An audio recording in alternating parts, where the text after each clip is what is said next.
Bienvenue au JECFC 2024, je suis le docteur Antoine Jobé-Duval des Hospices Civils de Lyon et j'ai le plaisir d'être avec Olivier Hutin du CHU de Nancy pour discuter des suivis des amyloses cardiaques à transthyrétine. Olivier, on le voit dans ce congrès et puis dans notre vie de cardiologue, l'amylose cardiaque à transthyrétine prend énormément de place avec de plus en plus de diagnostics et puis il y a un traitement qui fonctionne, le tafamidis, qui stabilise la plupart de nos malades. Mais après se pose la question, une fois que le diagnostic est fait, de comment finalement on suit ces malades. À quelle fréquence, avec quel examen? Est-ce que tu peux nous dire un petit peu ce que tu fais? Donc, l'évaluation, elle est vraiment multimodale. Donc, on a tout d'abord une évaluation clinique, une évaluation de la qualité de vie du patient, de son statut fonctionnel, éventuellement de faire un test de marche de 6 minutes qui va être répété au cours du temps. Il y a une évaluation bien sûr biologique avec des biomarqueurs circulants. Donc, le principal, c'est le NT-proBNP qu'il va falloir répéter. Et puis enfin, il y a l'échocardiographie. Alors une échocardiographie qui doit être complète avec mesure du remodelage ventriculaire gauche, de la fonction ventriculaire gauche, également du remodelage atrial. Donc tous ces paramètres vont être répétés au cours du temps.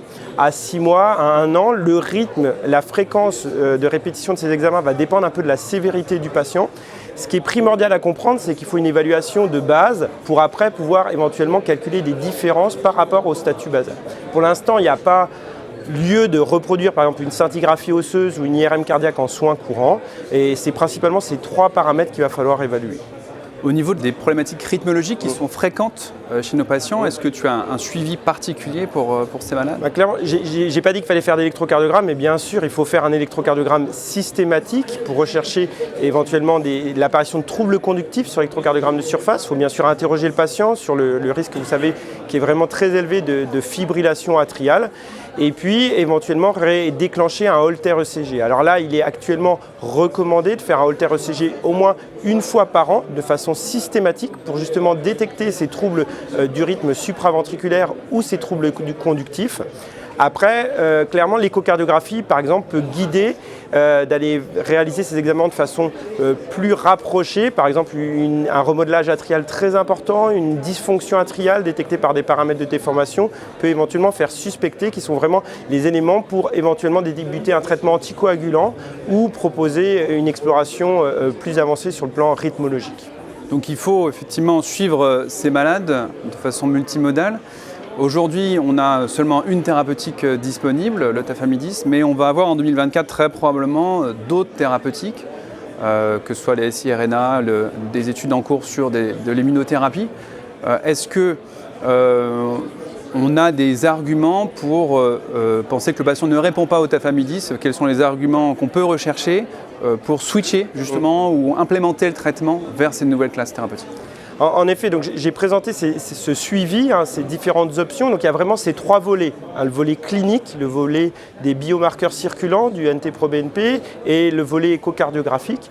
Et donc ce qu'il faut bien comprendre, c'est qu'il ne faut pas hésiter quand on va essayer de stratifier et de classer les patients en patients éventuellement qui vont répondre au traitement, des patients qui vont être stabilisés sous traitement, ou au contraire des patients qui vont s'aggraver sous traitement. Et donc ces différents volets, si on a par exemple des critères qui vont d'aggravation dans chacun des volets, on va pouvoir définir un patient comme s'aggravant, par exemple un patient qui va aggraver son test de marche de 6 minutes, un patient qui va augmenter son NT de proBNP, par exemple une augmentation de 30%, ou une aggravation des paramètres de déformation, une hypertrophie qui va augmenter. À partir du moment où on a ces 3 volets qui vont s'aggraver, on va pouvoir définir comme le patient comme un patient qui est non répondeur au traitement actuel et il ne va pas falloir hésiter à le réadresser à un centre de référence pour éventuellement lui proposer d'autres options thérapeutiques. Donc il faut suivre nos malades, ils vont faire des complications au cours de leur suivi, même sous traitement, ils peuvent être non répondeurs, donc ça a été dit. Évaluation multimodale, clinique, biologique, échographique, régulière, rythmologique également, et puis référé à des centres de compétences. On a maintenant la chance d'avoir un réseau amylose qui est très fourni avec énormément de centres experts qui pourront avoir accès à ces thérapeutiques. Donc ne surtout pas hésiter pour les non-répondeurs, donc sur les patients qui se dégradent sur ces 3 éléments, clinique, biologique et échographique, à référer au centre du réseau amylose. En tout cas, merci pour ces informations.